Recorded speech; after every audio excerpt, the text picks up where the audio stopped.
out there, kiddies. Welcome to another episode of the understimulated yet overly contemplated raw background noise, where I give you 90% of blatant truth and about 10% of fabrication and leave it to you to figure out which one is which. So how was your day today?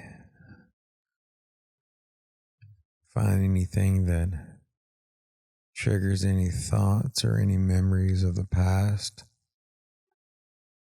Had something like that happen to me today.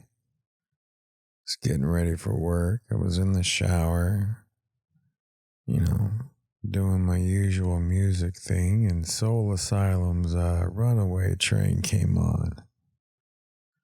Now, that song came out in the 1990s. I think I was about 15, 16 years old whenever that song came out.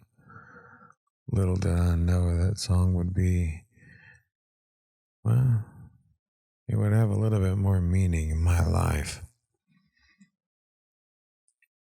I remember I was 17 years old. I was stupid. I'd hooked up with some friends. And we were going to get an apartment, man. I had a part-time job, I was going to supply this much of the rent. They were going to supply this much of the rent. We were stupid, and I had just gotten into a fight thing, and I got all my shit, and I got out, and I packed it all up in this apartment, man. It was my TV, it was all of my artwork, all of my clothes, everything I fucking had. And, yeah. We fucked off on the rent. Not everybody came up with their share. I found out my roommates were, they were allowing underage runaways to hang out and hide inside the house, man. It wasn't a good thing. And okay, so this is how I found out about this. Okay, hear me out. So I'm at this party. I'm at a friend's party, right? And it's his little sister celebrating her birthday. Now, my friend and myself, we're both 18 or over. His sister is 16 years old, mind you. And so me and my friend, we're enjoying ourselves. We're in the back room because he's got a couple of his friends over, and we're doing the usual thing during the time frame. We're partaking and enjoying a little flower. And I come out front to go get something to drink out of the kitchen and happen to find a police officer standing on the back patio. Scared the piss out of me. So I happen to speak with the police officer, and he says, "Are you the one that's in charge here?" I'm like, "No, sir, this is my friend's house, man." He goes, "Well, can you get your friend for me?" Now, my friend comes out from the back around that time that he says, "Can you go get your friend for me?" And my friend happened to be wearing a solid black shirt with a marijuana leaf patch sewn onto the front of it, and he happens to have a roach clip clipped onto this leaf. Now, of course, I wasn't completely fucking gone, so I was aware of the fragrance that we were fucking perfuming across this entire fucking area. There's no doubt in my mind. I mean, you could smell this shit from a mile away. I mean, this is back in the day whenever, Mexican red hair and skunk was just regular partake. No, it's nothing like the flower that they have today, man. They've learned so much about fucking hydroponics and everything else, and the breeding of the different types of the plants, and it is so fucking insane. I couldn't even begin to fathom where it all fucking starts, man. Anytime I even try to talk about it, I sound like a retarded version of fucking David Franco off of Pineapple Express trying to explain how the plants mate and fuck each other. That being said, So we're talking to the police officers, and apparently the police officers were called because of a disturbance. You see, my friend's 16-year-old little sister was also a high school cheerleader, and she had her cheerleader friends over for the party, and they were being loud, running around in the front yard, playing in the sprinkler in their bra and panties at 2 o'clock in the fucking morning. Yeah. So, I had a mild heart attack at 18 years old.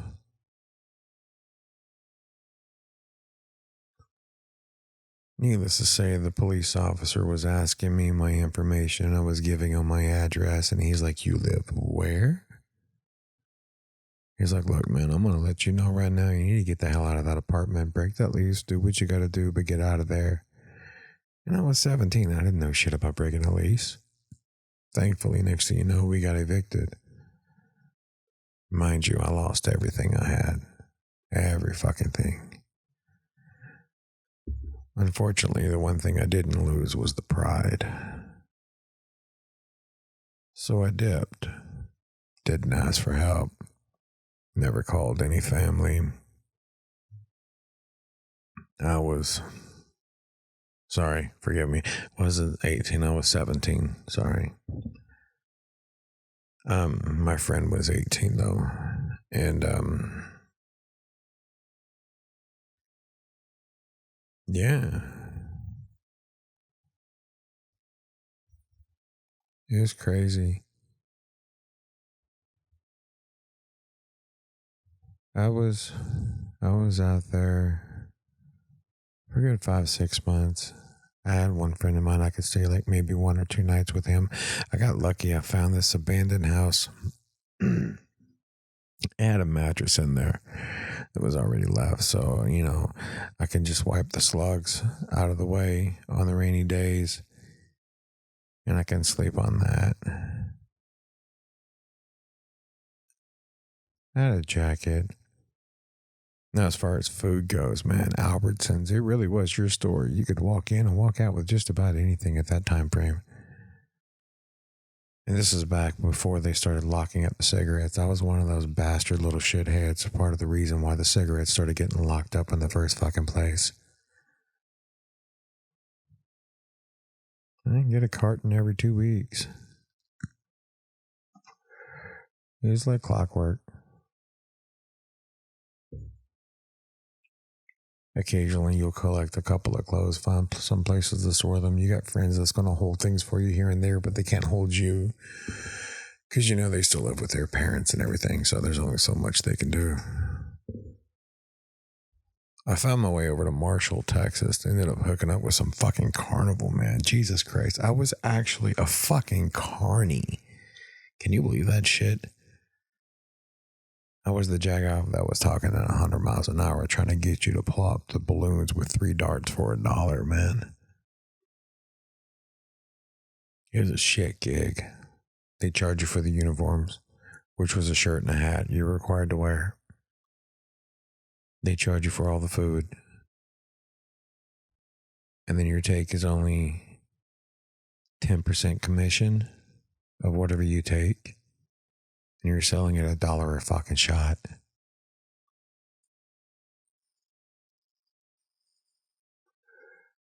I could talk, man, but I couldn't talk that good, not that young.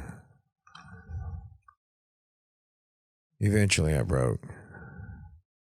Made a collect call to my mom. She yelled at me for not asking for sooner. Found out my grandma died. There was a funeral. I missed it. She was a grandma on my dad's side. It was Granny. Granny was fucking awesome, man. I remember anytime we pulled up to Granny's house, see, Granny was funny, because this was my dad's side of the family. And they all lived in backwoods, Louisiana, a little town called Houston, Hosston, Houston, right next to Vivian. And if you ever watched Duck Dynasty, Uncle Si, he's from Vivian, Louisiana. He actually graduated the same year my dad was supposed to. Now, they might have been in the same class together at some point in time. I have no fucking clue. But my dad has no idea who the fuck Uncle Si is or what Duck Dynasty is. He doesn't watch that TV. He don't know shit. And at this point in time in his life and at the age that he is, even if he did see Uncle Si, it might be a false memory. But yeah, all of his family, they all lived close by over there. Little towns not too far away. Ada, Vivian, Plain Dillon.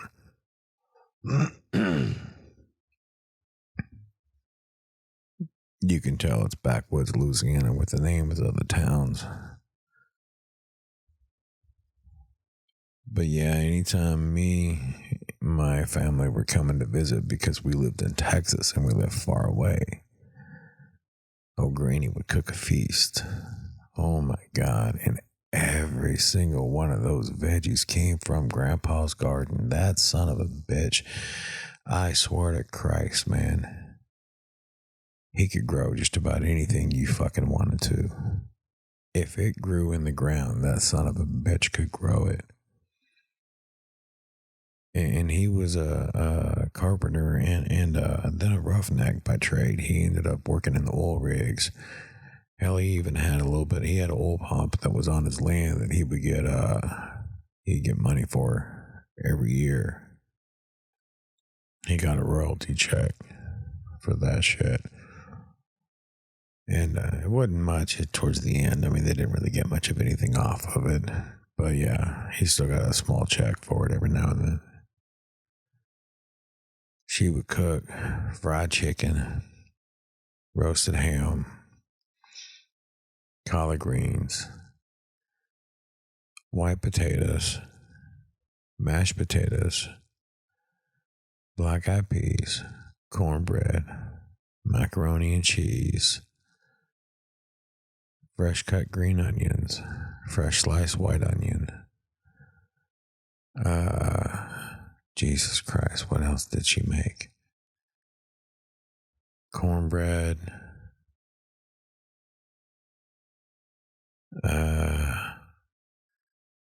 No, my Aunt Ira, she would cook some of that stuff too. But my grandma's fried chicken, nobody touched my grandma's fried chicken. And then she had this coconut white cake. Oh my God. My mom had the recipe and followed the recipe step by step and still never matched what my granny did. Of course, they always say grannies do it with love, but I don't know, man. I don't know. And then my Aunt Ira, she would cook some pecan pie because granny had pecan trees in there. Now, whenever we pull in, we get there about somewhere between 10 o'clock, maybe 10:30. We'd leave early in the morning, grab a bite to eat at McDonald's or something at the drive-thru or the gas station or something, and we'd just be on our way. And whenever we pull in, me and my brother, man, we didn't talk to no family. We didn't talk to no cousins or nothing. We just beeline straight to the freaking garden, and we started smashing those dewberries and just shoving them in our face. And then we came back into the house with purple fingers and purple faces, and Granny would give us leftover crispy fucking bacon that was sitting on the stove just waiting for us, that she cooked extra just because we were coming. Now, because Granny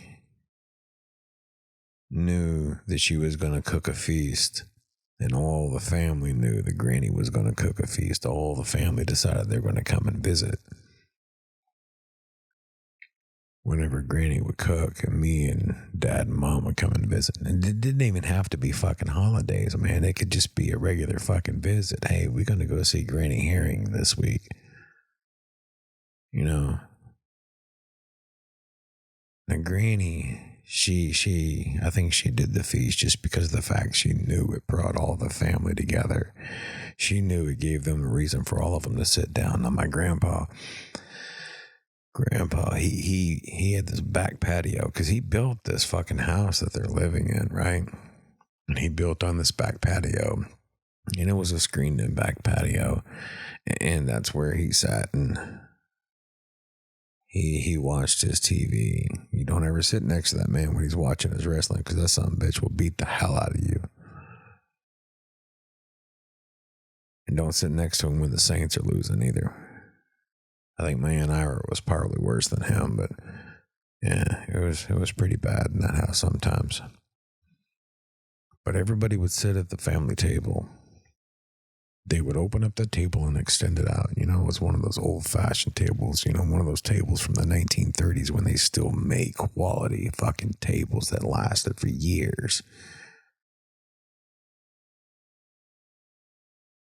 And they would extend it out, and everybody would sit and eat at the table. See, I never really went to family reunions growing up. We never had family reunions. We had holidays. And I didn't really have distant cousins. I don't know shit about distant cousins or anything like that. Now, my dad's got some illegitimate kids. I've met one or two of those fuckers. But as far as like, I've got a few cousins. And I guess because, I don't know, those gatherings was like a regular thing. It wasn't special occasions. It wasn't special holidays or anything like that. And I got used to it for a little bit. But then whenever my family started breaking, everything started collapsing. And I guess because I don't understand that family that family bond, you know? I mean, in a sense I do, but shit, man. The majority of my immediate family is so fucking broken and shattered, it's unfucking real. It's amazing that my mental state is even in functioning.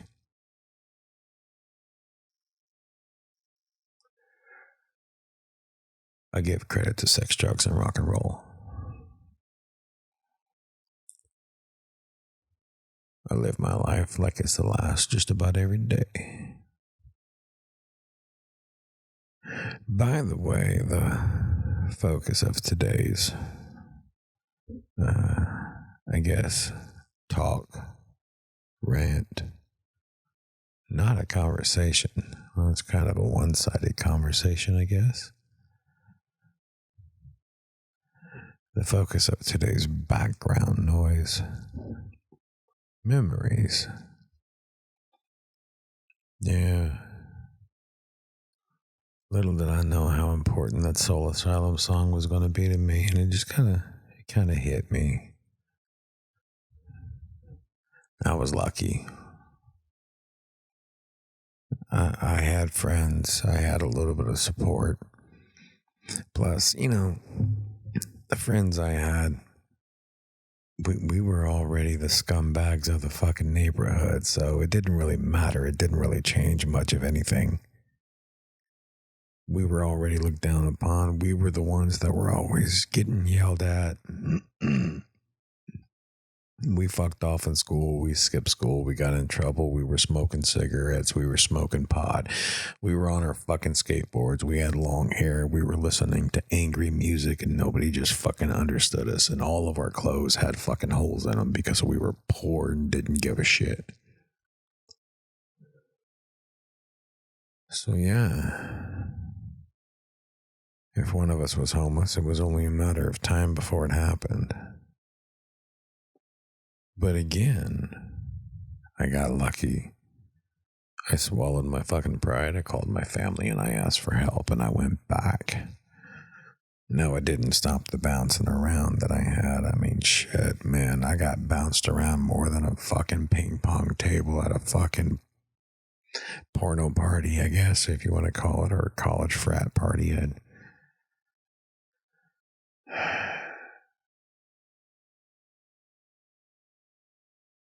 It was pretty much everything right after the divorce. Now, we had a habit of moving around a lot. Luckily enough, I stayed in one town for 7 years. 7 years of my life. And I still call that my hometown, but at the same time, dude, I moved around so fucking much. God, it's unfucking real. We would move on the average about every 2 years. I didn't become stabilized and start stopping until I made it over to Ennis, Texas, and the thing is, the majority of it's all been in Texas. The only time I've ever lived outside of Texas was whenever I was in Georgia for the military, a small stint in Louisiana with some family, staying out there to help them. And then finally, when I made it down here I was in Oklahoma for a couple of months, but that was just for training. And then I made it down here to Florida.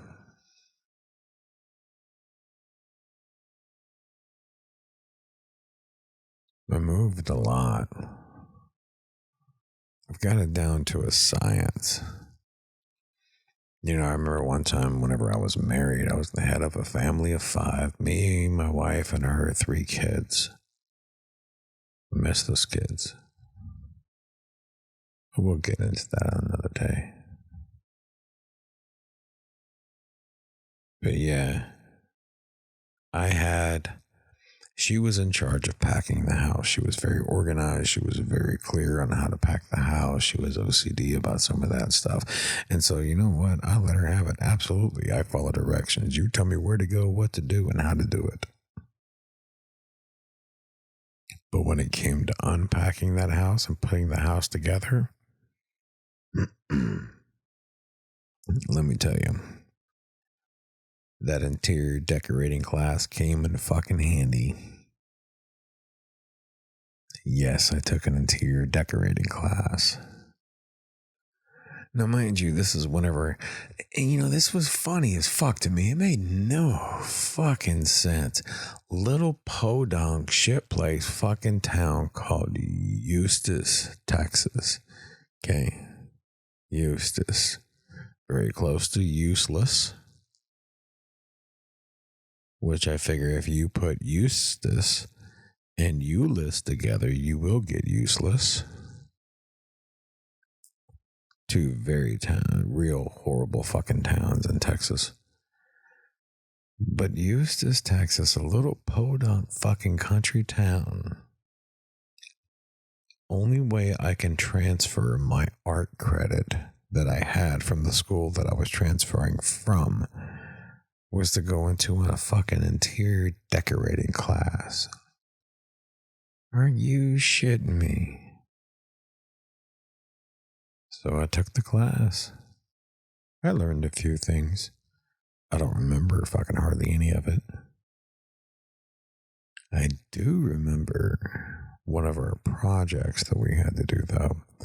We had to redecorate the principal's office for the elementary school, which even required not only for us to lay out the planning, we had to lay out the planning, we had to get everything right, have the lighting right, and colors, and all of this shit right, moving the furniture around and blah, blah, blah. It was all feng shui, let me tell you. But then we had to do the work, and we had to paint this office.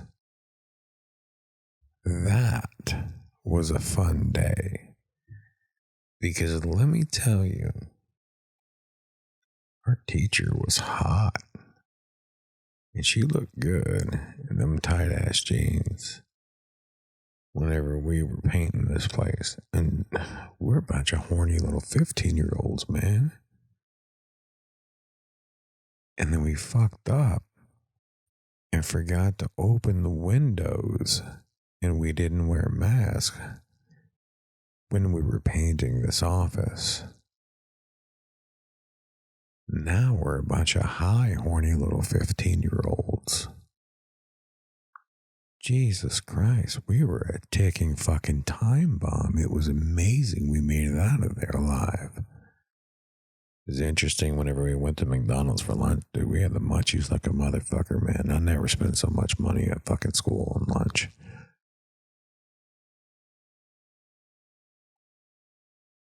Now, what's funny is the first time I ever got high, I was 11 years old. Mind you, I didn't know what it was, and I didn't smoke it. I ate it. I was with my sister,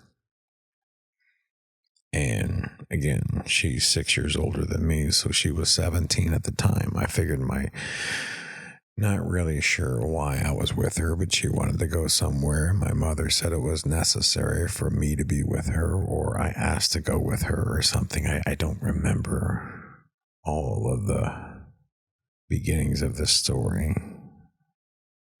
Again, I got high this day when I was 11, so not everything is 100% there. So I go with my sister, and we go to this friend's house. Now, I think we were probably supposed to go to somewhere else, is what my mother said, but my sister convinced me to keep my mouth shut. We were going to go to this place first and then the other place later or something.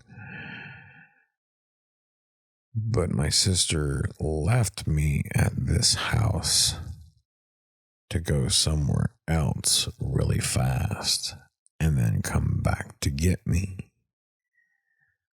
Well, this house apparently had pothead friends, and these pothead friends decided to make marijuana brownies and left them on the counter. And I asked if I could have a brownie. He said, sure, and I ate 3. Needless to say, I was higher than a fucking giraffe's pussy, and my sister freaked out and put me in the car, and I curled up in a ball in the floorboard of the back seat of the car, like, on the side with my head like laying on the hump. I have no fucking clue why. And the only thing that I really remember out of it is I remember my mom was playing RC Pro-Am on the Nintendo when I came home. And the car blew up and I fell out of my chair laughing. My mom immediately knew I was high and what the fuck was going on, so she questioned my sister. She got the story out of it, and my sister wasn't trusted again very much after that, which she shouldn't have been trusted in the first fucking place, but that's beside the point. But yeah. No, I didn't really start smoking until I was about 15.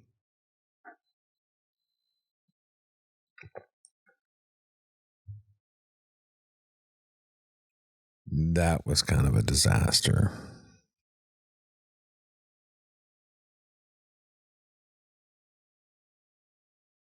Yeah.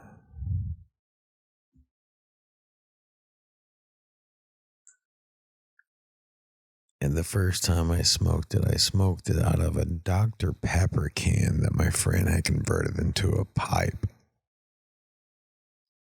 The first hit I took barely hit the back of my fucking throat, and I immediately cough into the can, and the marijuana shot straight up in the air.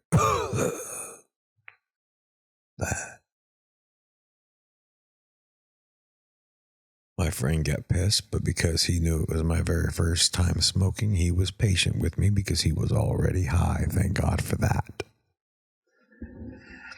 So he loaded another bowl, and I was able to smoke at that time. I got sicker than a fucking dog, and I threw up in the fucking toilet at the fucking gas station that we were at. Yeah. And then for some fucking reason, I ended up going back to it whenever I was about 18.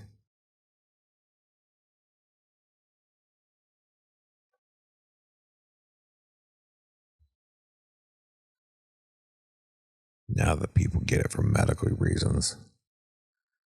I got glaucoma. It's form arthritis.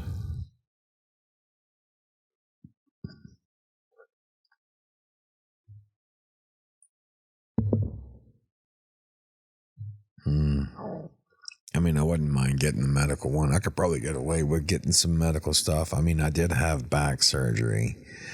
So, and I have chronic back pain. I do stretches every day for that. Do the stretches in my shower. I'm telling you, I really enjoy my shower. It's worth the pay around here, almost. I say almost. I remember a lot of things, but my memories are always kind of fuzzy. They come in spurts, and I struggle keeping them sequential. The further I get in my age, the more I get my past confused. I think I have to remember, but I will admit, because I moved as often as I did, if I could recall where I was living during the time frame of the event, I can narrow down my age a lot easier. Kind of funny how that works, huh?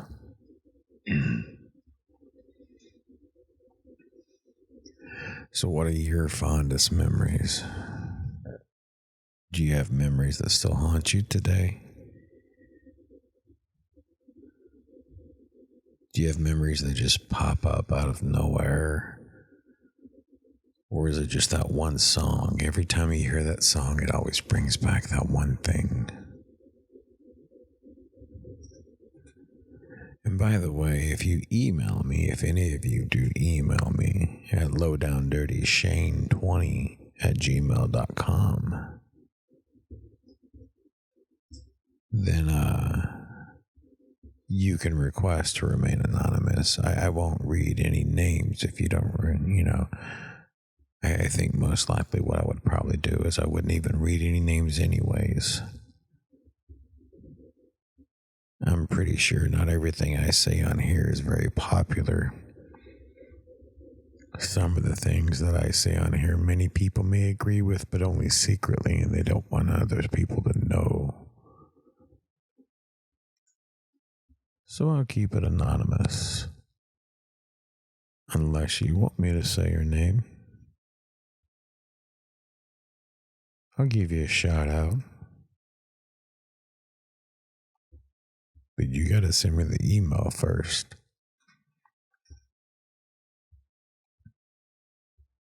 I'm kind of curious what you think of the show. Do you listen? Or do you just turn it on for background noise? Do you go to sleep? Is it easy to go to sleep listening to my voice? I don't know. I had one person, she used to tell me that she used to enjoy falling asleep to my voice. Now, mind you, growing up, I used to think my voice would never get deep. I always thought I had a high-pitched voice.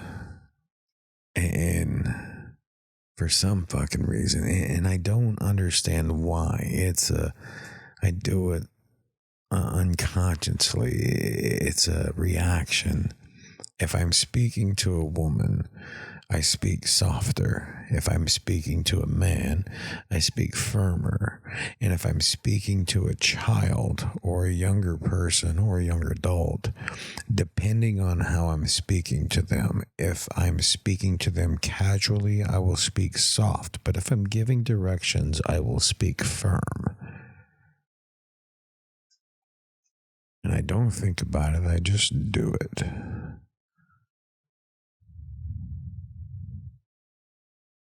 But I used to think that I always had a high-pitched voice. I did have a high-pitched voice when I was a kid. It would get to a squeak at sometimes, I swear to fucking God.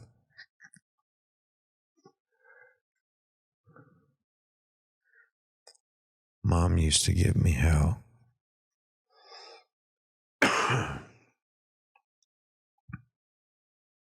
Even gave me a hard time one time whenever my voice was cracking. She told me it was about time my balls started to drop.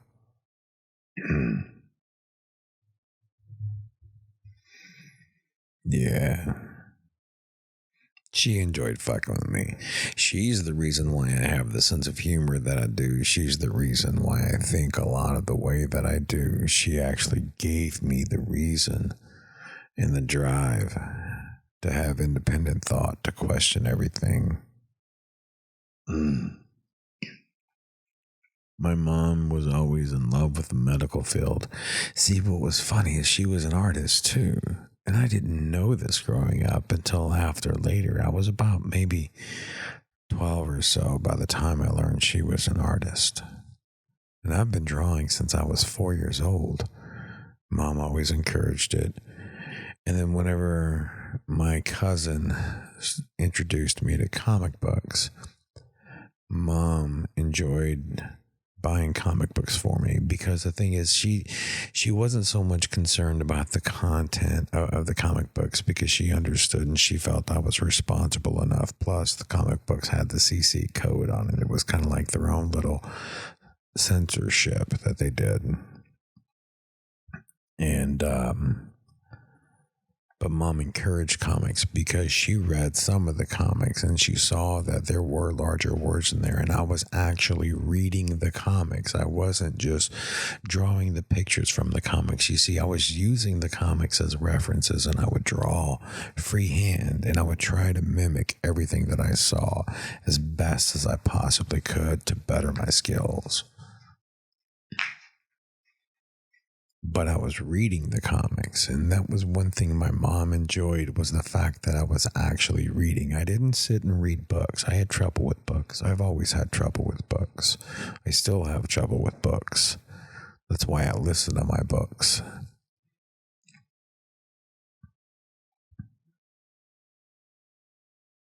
I would love to be a voice actor. That would be fucking fun. I wouldn't mind reading books. I would be an audiobook reader. What book would you like me to read? And please don't tell me 50 Shades of Grey. That is a horrible. Oh my God. Some of y'all, I mean, I hope, do y'all know and do y'all realize that that book actually came from like dirty Twilight fan fiction, right?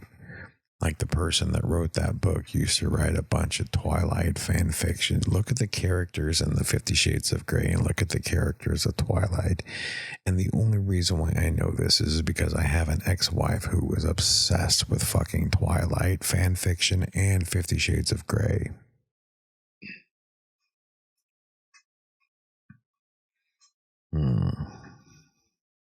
I'm more of a Black Dagger Brotherhood series myself. Oh, it's an erotic series. Very graphic. Very animalistic. And the vampires in those books, these vampires don't sparkle. These vampires are a race of people. You don't get bit and turn into a vampire. They are a race of people, and they're powerful, and they have a breed within the race that is chosen to be the protectors of the race, and therefore they are larger and stronger and more powerful and heal faster. No, of course, all the vampires are wealthy because they've been living for hundreds of years and have collected so much amounts of fucking money, it's unreal. And they live in the dark little underworlds of these towns. And they work at night and so forth like that. No, crosses don't really fucking hurt them. Salt and silver will harm them. Sun will kill them, but garlic don't mean shit. And they only feed off of other vampires of the opposite sex.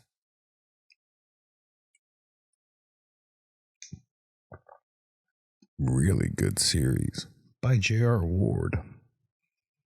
The Black Dagger Brotherhood series by J.R. Ward. I could read a book.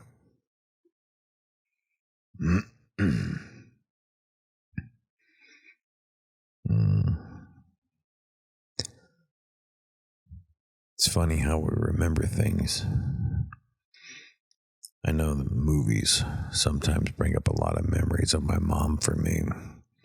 You see, me and my mom, we had a lot of things in common. It was the sense of humor. It was our thought process. It was questioning things. It was our passion for knowledge and our thirst for knowledge in a sense.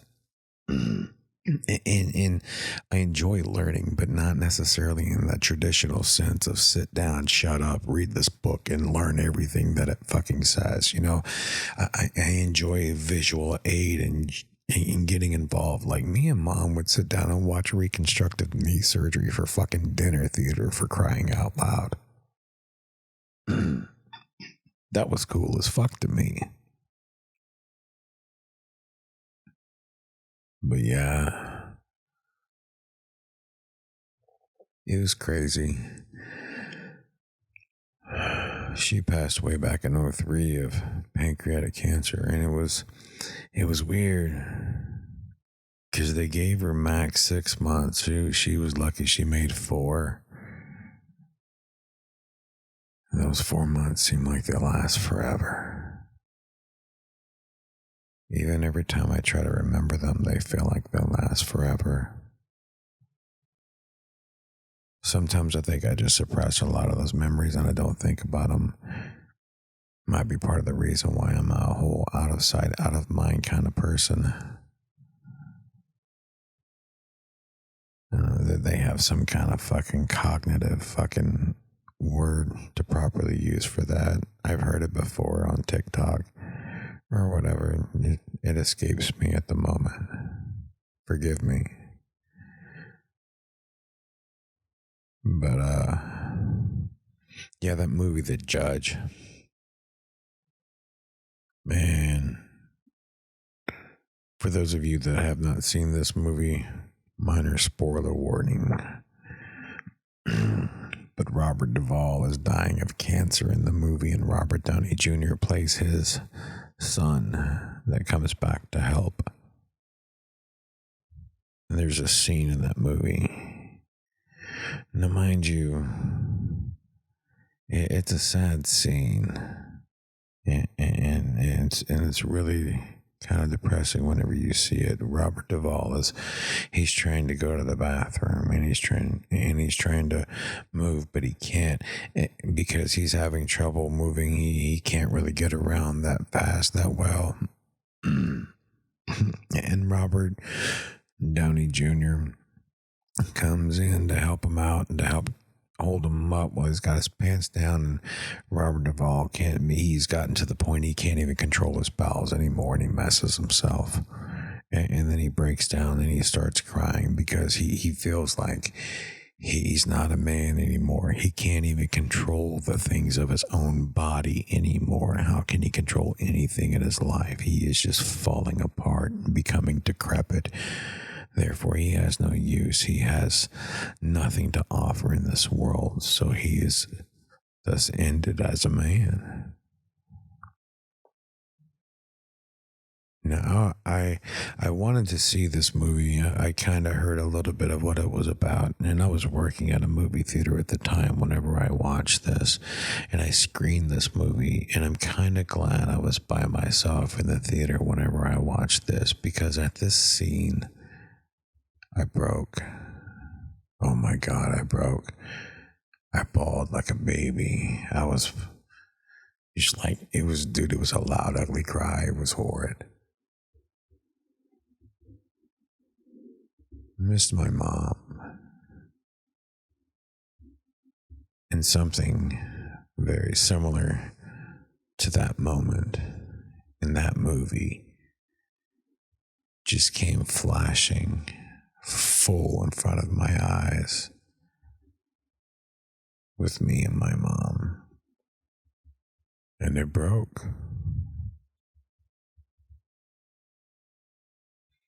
Now, my mom said that whenever she passed away, she didn't want us sitting around telling sad stories and crying over her. She said she wanted us to get a fucking keg, throw a party, laugh, and remember the good times that we had with her and the funny things. Because my mom had a sense of humor. Now, we were living in a little small country town in East Texas at the time frame, and whenever my friends would come over to visit, my mom didn't even lock the front door during the day. She didn't give a shit. If you're going to be brave enough to come in this fucking house with my door open between me and my boys, and if you make it out of this house alive, then God has mercy on your soul, because we fucking didn't. But my friends were not allowed to knock on the door. Because if they knocked on the door, that means they stopped my mom from whatever the fuck she was doing and required her to get up and show attention to that area that was unnecessary. Because that person was my friend, therefore my person was classified as family, and family does not knock on our fucking door. They walk in. And my mom would yell at them, "Why did you make me get up? You realize Judge Judy is on right fucking now," and she was getting to the part, and we don't have a DVR. She cracked me up. I remember there was one time I was watching on 2020. Now, my mom... Like the true, you see, my mom was a transplanted Texan. Technically, she was born in Ohio, but she moved to Texas whenever she was 2. And my mom will tell you through and through that she is a Texan. Doesn't matter. She might be a transplanted Texan, but she's a fucking Texan through and through. This is where she grew up, and this is where her heart stays. And she loved her Dr. Pepper. That was her drink. Now, I myself was a Coke person. I drank Coke for years, and the only time I ever stopped drinking Coke is whenever they came out with new Coke, because that shit's just fucking garbage. And I stopped drinking, and then they went to Coca-Cola Classic, and then they got me back, and I kept drinking it. But also, like Texas, whenever you order a drink, everything is a Coke. And my mom's Coke was Dr. Pepper. But then my mom became diabetic, went on a diet, and started drinking Diet Dr. Peppers. She had a mini fridge in the kitchen, specifically there for her DDPs. Those were hers. She would grab one in the morning on the way into work, and she would drink one whenever she got home, because she had a couple that she kept in her lunchbox when she drank at work.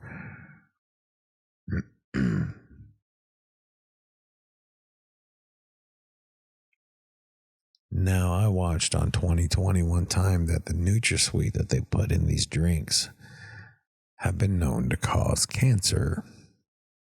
And so I told my mom, this shit's going to kill you.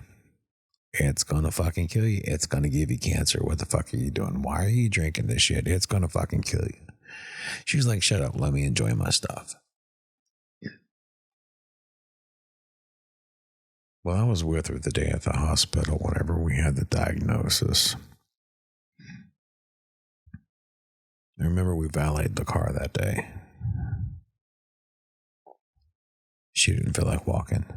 She had just recovered from a surgery. And Doc sat us down.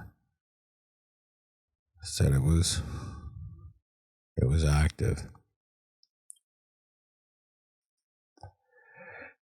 Pancreatitis, or pancreatic tumor, was officially 2 inches in length. I think it takes up like a third of the pancreas, because the pancreas is like fucking 6 inches or something. I don't know. I'm a guy. I don't know what the fuck 6 inches is. 6 inches is the length of a pinky, right? Well, Doc told us. Said, okay. We got back down to the car. And as soon as I got in the car, I just looked over at her and I said, "No, I told you so, right?" She's like, "Shut up and drive the fucking car." Okay.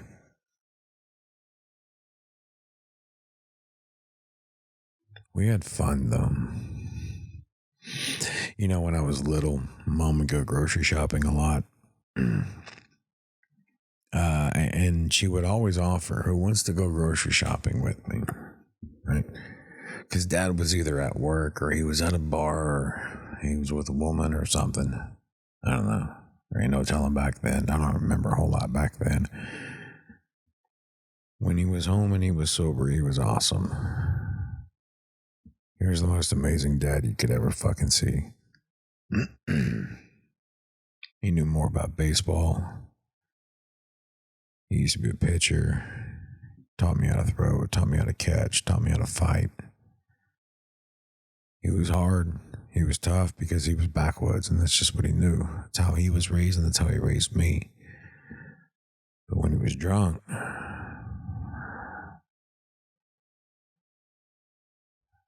let's just say I've had my fair share of licks.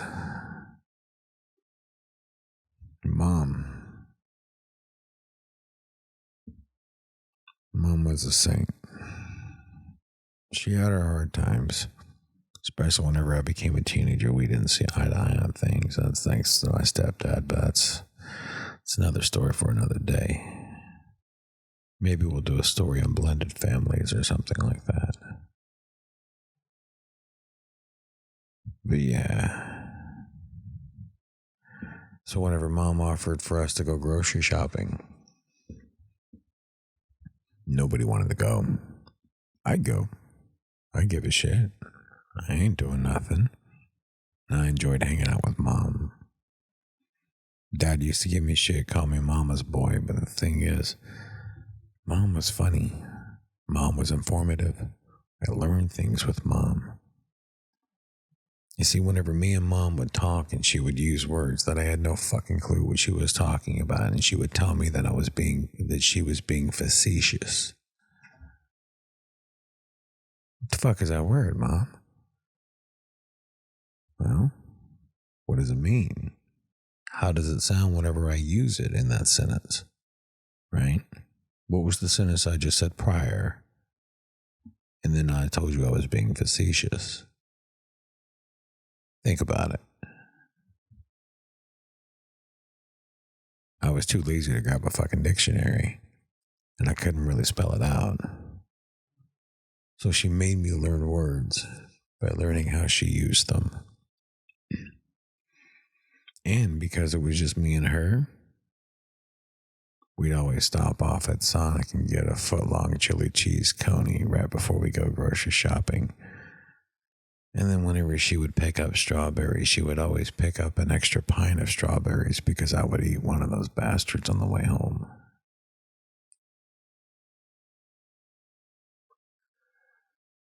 Wasn't so much that I was a mama's boy.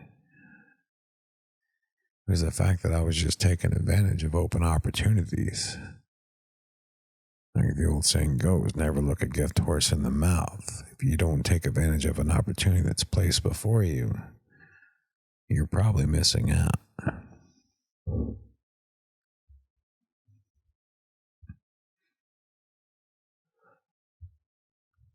So what do you think of the show, kiddies?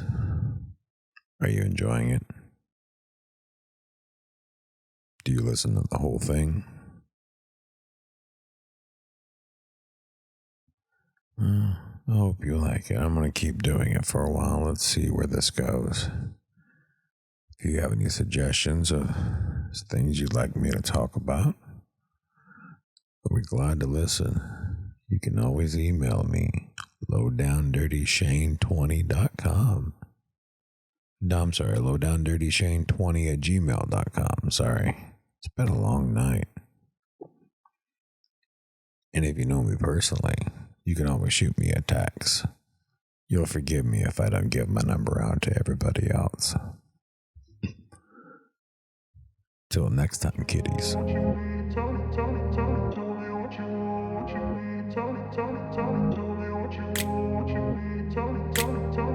what you want.